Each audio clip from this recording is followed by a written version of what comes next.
Maurice Imhoff, and from Ella Sharp Museum, Harrison Marcott.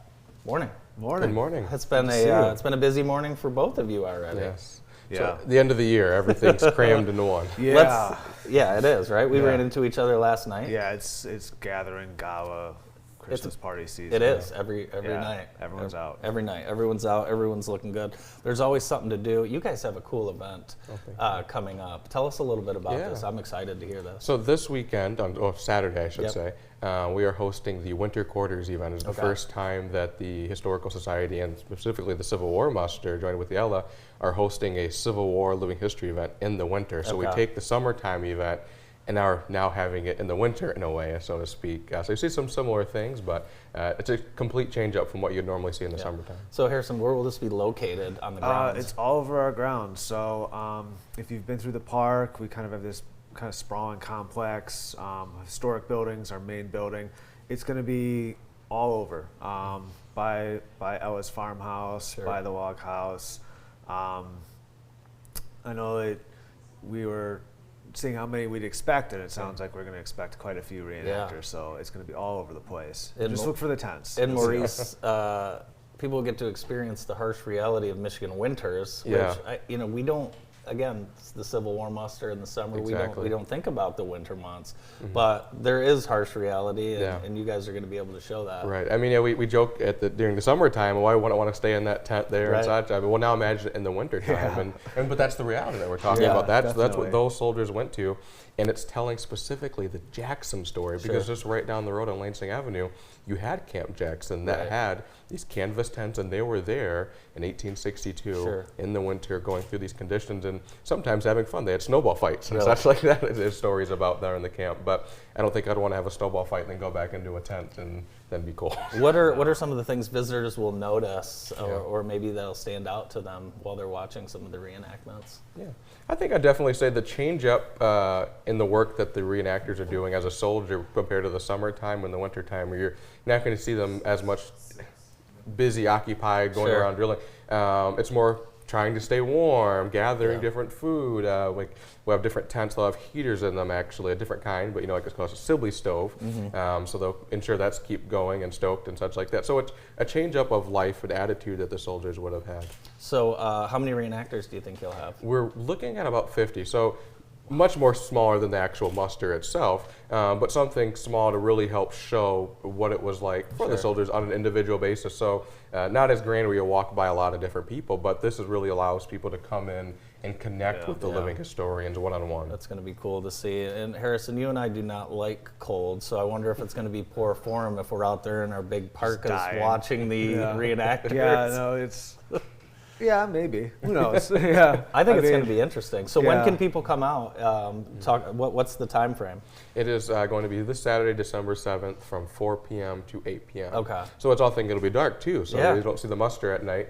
So you'll see a lot of different candles and such like that as well. The change, but it's not just about the soldiers. And I mean, Harrison and I've talked about this. Inside of the houses, specifically like Ella's house, we're going to have civilians. Yeah. Okay. We're going to be opening up a fair amount of our buildings, three of our historic buildings. So we'll have civilians in there to kind of give the feel of folks actually quartering for the winter, and then the interaction between the civilians and the soldiers that would have happened, that would have occurred. So that's something that I'll say I personally haven't seen that really in a reenactment before. So I'm excited to see it. I think that'll be a great piece. Yeah, add on to that, as well as Christmas traditions you'll see inside as well. Yeah. Christmas was a popular holiday in the 1860s as it is today. So you'll see them gathering, doing different styles of Christmas traditions that they would have done in 1862. Yeah, that's interesting. Yeah. And this is highlighting the 26th Michigan Infantry Regiment Camp.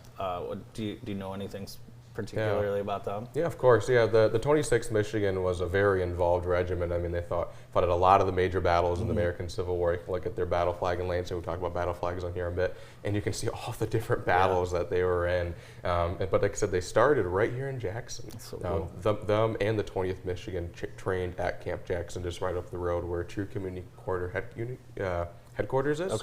Over there in Lansing and Clinton. Chick-fil-A, where the new Chick-fil-A is. Yep. So back over behind there, that's where you would have had this camp originally. You pass by it every day. That's something we like at the Historical Society's Hidden History. That's right. Bringing it to light. And this is an example where we can take some hidden history that's local in Jackson and really bring it to life with living historians. Harrison, what are some things that you learned when you guys were working on putting this together, maybe about life back then in the winter? How close civilians and soldiers could be during especially the winter months, the type of like support systems that a lot of civilians provided to soldiers, be that with like teaching them to read, or because literacy is something we kind of now maybe wrongly take for granted, but teaching them to read or helping sew clothes that were damaged, and then probably, which I feel like I will learn more on Saturdays, how brutal the winter could be if you're quartering outside. I feel like we've had a few mild winters lately, but you always hear of like the mid-19th century winters being pretty brutal. So what were some tricks and tips to stay warm? Yeah, well, one of the major things that they did in these camps, firing really ceased a lot of times during the winter in the 1860s, but they would make huts out of their tents. So they actually would dig in the ground or get wood to add on top, but a lot of digging, and they would make basically the tent into just a roof, and then the bottom of it would be your hut. So they would, I'm forgetting the name that they would call these, shebangs, I think is what they would call it in some cases. They could actually put little fire pits in there. That was a major way to take your little tiny tent and then make it into a home almost. But scarves and such like that if you could acquire some. Because remember, like I said, they're not moving. The armies are solid. They can't. Transportation in the 1860s, they didn't have a lot of roads and fancy, as far as like paved roads, so it became muddy. They couldn't move all the wagons and cannons, so the firing and battles really ceased. So they were stationary. However, at Camp Jackson, they were getting ready to move out on December 7th of 1862. So you're not going to see a lot of those huts that you would have saw in the winters, because these guys were actually getting ready to take up those tents and then now head down to the south to fight the war. It's amazing. Well, I want to thank you guys for putting this together. How did you come up with this idea? Maurice's idea, really. I mean, with the Civil War muster, I think you approached us, what was it, like maybe 6 months ago, about that much? Earlier this year, we've been working with the Ellis Sharp Museum and the Historical Society, really developing the partnership between the local museum and the local Historical Society, and trying to come up with different ideas on how we could work with the public and share that history. And that was one of them. Yeah.